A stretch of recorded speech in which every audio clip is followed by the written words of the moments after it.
ஒரு நாட்டின் பொருளாதார முன்னேற்றம் என்பது எவ்வாறு அறியப்படுகிறது? பொருளாதார மேம்பாடு என்று அறியப்படுகிறது. மக்களின் வாழ்க்கைத் தரம் மற்றும் நிலையான வளர்ச்சியை குறிப்பது எது? பொருளாதார மேம்பாடு ஒரு ஆண்டில் நாட்டின் புவியியல் எல்லைக்குள் குறிப்பிட்ட காலத்திற்குள் உற்பத்தி செய்யப்பட்ட பொருட்கள் மற்றும் பணிகளின் மொத்த மதிப்பு எவ்வாறு அழைக்கப்படுகிறது? மொத்த உள்நாட்டு உற்பத்தி என்று அழைக்கப்படுகிறது. தேசிய உற்பத்தியின் உண்மையான அளவாக கருதப்படுவது எது?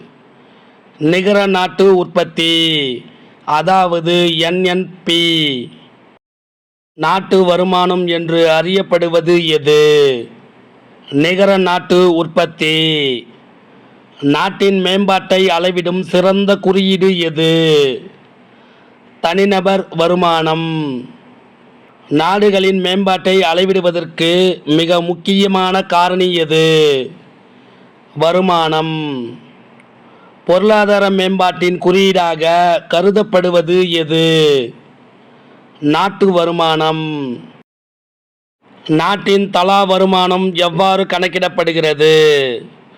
நாட்டின் மொத்த வருமானத்தை மொத்த மக்கள் தொகையால் வகுக்கின்ற பொழுது நாட்டின் தலா வருமானம் கிடைக்கிறது.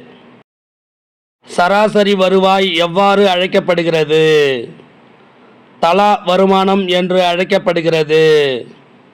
வாங்கும் திறன் சமநிலை அடிப்படையில் முதலாவது இடத்தில் உள்ள பெரிய பொருளாதார நாடு எது? சீனா. வாங்கும் திறன் சமநிலை அடிப்படையில் இரண்டாவது இடத்தில் உள்ள மிகப்பெரிய நாடு எது? அமெரிக்கா. வாங்கும் திறன் சமநிலை அடிப்படையில் மூன்றாவது இடத்தில் உள்ள பெரிய பொருளாதார நாடு எது? இந்தியா. எந்த ஒரு நாட்டின் முன்னேற்றத்திற்கும் எந்த வளங்கள் அவசியமாகும்? மனித வளங்கள். எதிர்காலத்தில் அதிக வருமானம் பெறக்கூடிய முதலீடுகள் எவை? நல்ல கல்வி, சிறந்த சுகாதாரம். உடல் நலத்தின் மீது செய்யப்படும் முக்கியமான முதலீடு எது? மனித உழைப்பின் முதலீடு. தென் மாநிலங்களில் கல்வி அறிவில் இரண்டாவது இடத்தை பெற்றுள்ள மாநிலம் எது? தமிழ்நாடு. இந்தியாவின் தேசிய சராசரி கல்வி அறிவு விகிதம் என்ன? 74.4%. தமிழ்நாட்டின் சராசரி கல்வி அறிவு விகிதம் என்ன? 80.09%. தேசிய சராசரி கல்வி அறிவு விகிதத்தை விட எந்த மாநிலத்தின் சராசரி கல்வி அறிவு விகிதம் அதிகமாக உள்ளது? தமிழ்நாடு. இந்தியாவின் தேசிய சராசரி பாலின விகிதம் எவ்வளவு? 943. தமிழ்நாட்டின் சராசரி பாலின விகிதம் எவ்வளவு? 996. இந்தியாவின் உயர்கல்வியில் சேர்க்கை சதவீதம் எவ்வளவு? 24.5%. தமிழ்நாட்டின் உயர்கல்வியில் சேர்க்கை விகிதம் எவ்வளவு? 44.3%. அதிக அளவு கார்பன் டை ஆக்சைடு வாயுவை வெளியேற்றி சுற்றுச்சூழலை மாசுபடுத்துகின்ற மின் நிலையம் எது? அனல் மின் நிலையம். அதிக அளவில் சூரிய மின்தகடு அமைப்பு கொண்ட மாநிலம் எது? தமிழ்நாடு. இந்தியாவின் சூரிய சக்தி மூலம் அதிக மின்சாரம் உற்பத்தி செய்யும் மாநிலங்களில் முன்னணியில் உள்ள மாநிலம் எது? தமிழ்நாடு. 2017 ஜூலை 31 வரை தமிழகத்தில் சூரிய அமைப்புகளின் மூலம் பெறப்பட்ட மின்திறன் எவ்வளவு? 1697 மெகாவாட். இந்தியா தனது சுற்றுச்சூழல் கொள்கைகளை கடந்த எத்தனை ஆண்டுகளாக உருவாக்கி கொண்டு வந்துள்ளது? 30 ஆண்டுகளாக உருவாக்கி கொண்டு வந்துள்ளது. காடுகள், ஏரிகள், ஆறுகள், காட்டு உயிர்கள், இயற்கை சுற்றுச்சூழலை பேணவும் மேம்படுத்தவும் அனைத்து உயிரினங்களை பாதுகாக்கவும் இந்தியாவில் உள்ள ஒவ்வொரு குடிமகனுக்கும் கடமைப்பட்டு உள்ளனர் என்று வலியுறுத்தும் சட்டப்பிரிவு எது? 51A உட்பிரிவு G. நிலையான மேம்பாடு அடைவதற்கு எவைகளை சமநிலையில் வைத்திருக்க வேண்டும்? பொருளாதார, சமூக, சுற்றுச்சூழல் தன்மைகளை சமநிலையில் வைத்திருக்க வேண்டும். An Ancient Glory என்ற புத்தகத்தின் ஆசிரியர் யார்? அமர்த்தியா சென். சுற்றுச்சூழல் பாதுகாப்பு, காடுகள் மற்றும் இயற்கை வளங்களை பாதுகாக்கும் சட்டம் எது? தேசிய பசுமை தீர்ப்பாய சட்டம். இந்த சட்டம் 2010 கொண்டு வரப்பட்டது. பல்லுயிர்மைகளை பாதுகாக்கும் சட்டம் எது? பல்லுயிர்மை பாதுகாப்பு சட்டம். இந்த சட்டம் 2002 கொண்டு வரப்பட்டது. சுற்றுச்சூழலை பாதுகாத்தல் மற்றும் மேம்படுத்தலுக்கான அதிகாரம் வழங்கும் சட்டம் எது? சுற்றுச்சூழல் பாதுகாப்பு சட்டம்.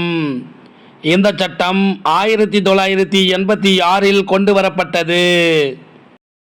காடுகள் அழித்தலை தடை செய்தல் மற்றும் காடுகள் அல்லாத பகுதிகளில் மரம் வளர்த்தலை ஊக்கப்படுத்தும் சட்டம் எது? வன பாதுகாப்பு சட்டம். இந்த சட்டம் 1980 கொண்டு வரப்பட்டது. அனைத்து வகையான ஆறுகள், ஏரிகள், குளங்களை மீட்டு பராமரிக்க கொண்டு வரப்பட்ட சட்டம் எது? நீர் பாதுகாப்பு மற்றும் மாசுபடுத்துதல் தடுப்பு சட்டம். இந்த சட்டம் 1974 கொண்டு வரப்பட்டது. காட்டு விலங்குகள் மற்றும் பறவைகளுக்கு பாதுகாப்பு வழங்கும் சட்டம் எது? வனவிலங்குகள் பாதுகாப்பு சட்டம். இந்த சட்டம் 1972 கொண்டு வரப்பட்டது. கூற்று A. மேம்பாடு வாழ்க்கை தரத்தை உயர்த்துகிறது.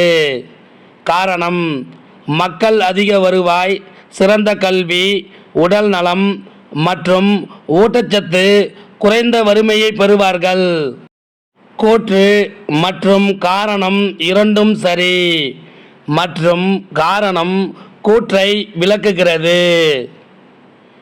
மனித வளம் எனும் சொல் குறிப்பிடுவது ஒட்டுமொத்த மக்களின் திறமை. நாடுகளுக்கிடையேயான மேம்பாட்டை ஒப்பிட அவர்களின் மிக முக்கிய பண்புகளில் ஒன்றாக கருதப்படுவது வருமானம். G8 நாடுகளின் கூட்டமைப்பின் உறுப்பு நாடுகளில் இல்லாத ஒன்று. 4 ஆப்ஷன் கொடுத்துருக்காங்க. A. Japan, B. Canada, C. Russia, D. India. சரியான விடை இந்தியா. இந்திய நாடு தான் G8 நாடு கூட்டமைப்பில் உறுப்பு நாடுகளில் இல்லாத ஒன்று. சார்க் கூட்டமைப்பின் உறுப்பு நாடுகளில் இல்லாத ஒன்று. 4 ஆப்ஷன் கொடுத்துருக்காங்க. Option A India, option B Pakistan, option C China, option D Bhutan. இதில் சரியான விடை ஆப்ஷன் C சீனா. சீனா தான் சார்க் கூட்டமைப்பில் உறுப்பு நாடுகளில் இல்லாத ஒன்று. பரம்பரை ரீதியான சமத்துவம் எந்த நடைமுறையில் உறுதி செய்யப்படுகிறது?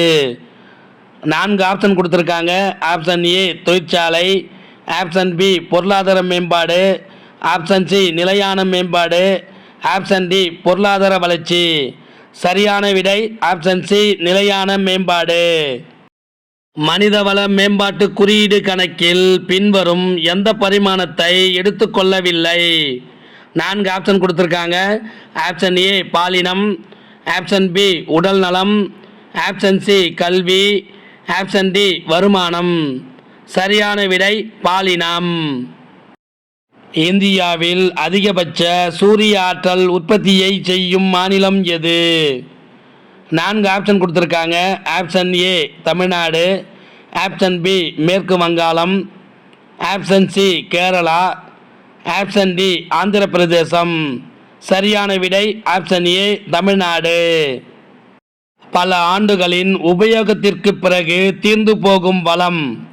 4 ஆப்ஷன் கொடுத்துருக்காங்க. ஆப்ஷன் A இயற்கை, ஆப்ஷன் B புதுப்பிக்க இயலும், ஆப்ஷன் C புதுப்பிக்க இயலாது, ஆப்ஷன் டி புதியவை. சரியான விடை ஆப்ஷன் சி புதுப்பிக்க இயலாது. அனல் மின் நிலையம் அதிக அளவில் எதை வெளியிடுவதால் சுற்றுச்சூழல் மாசுபடுகிறது?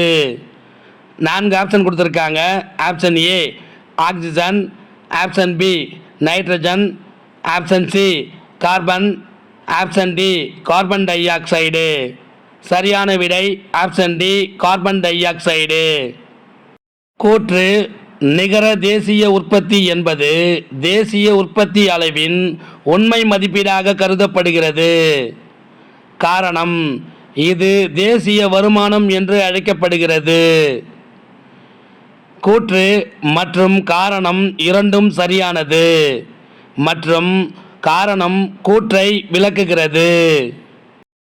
கூற்று எந்த ஒரு நாட்டின் மேம்பாட்டிற்கும் மனித வளம் அத்தியாவசியமாக இருக்கிறது. காரணம் கல்வி மற்றும் மக்கள் நலத்தில் முதலீடு செய்வதன் விளைவாக அவர்களின் எதிர்காலத்தில் அதிக அளவு பலன் கிடைக்கும். கூற்று மற்றும் காரணம் இரண்டும் சரியானது மற்றும் காரணம் கூற்றை விளக்குகிறது. மனிதவள மேம்பாட்டு அமைச்சகத்தின் தலைமையகம் எங்கு உள்ளது? புதுடில்லியில் உள்ளது. அதாவது புதுடில்லியில் உள்ள சாஸ்திரி பவன். இந்தியாவில் அதிக கல்வி அறிவு பெற்றுள்ள மாநிலம் எது? கேரளா. உலக அளவில் மனிதவள மேம்பாட்டு அறிக்கையை தயாரித்து வெளியிடுகின்ற நிறுவனம் எது? ஐக்கிய நாடுகளின் வளர்ச்சி திட்டம். பொறுத்துக. ஒரு பக்கம் பார்த்தீங்கன்னா மேம்பாடு, மனிதவளம், சூரிய சக்தி 1972 என்று கொடுக்கப்பட்டுள்ளது. எதிர்ப்புறமாக வனவிலங்குகள் பாதுகாப்பு சட்டம், புதுப்பிக்கத்தக்க வளங்கள், தினசரி வாழ்க்கையின் ஒரு பகுதி, கல்வி என்று கொடுக்கப்பட்டுள்ளது. இதை சரியாக பொருத்தலாமா? மேம்பாடு தினசரி வாழ்க்கையின் ஒரு பகுதி, மனிதவளம், கல்வி, சூரிய சக்தி, புதுப்பிக்கத்தக்க வளங்கள். 1972 வனவிலங்குகள் பாதுகாப்பு சட்டம். இந்த வினா விடை உங்களுக்கு பிடிச்சிருந்தா சின்னதாக ஒரு லைக் பண்ண மறக்காதீங்க. தேங்க்யூ.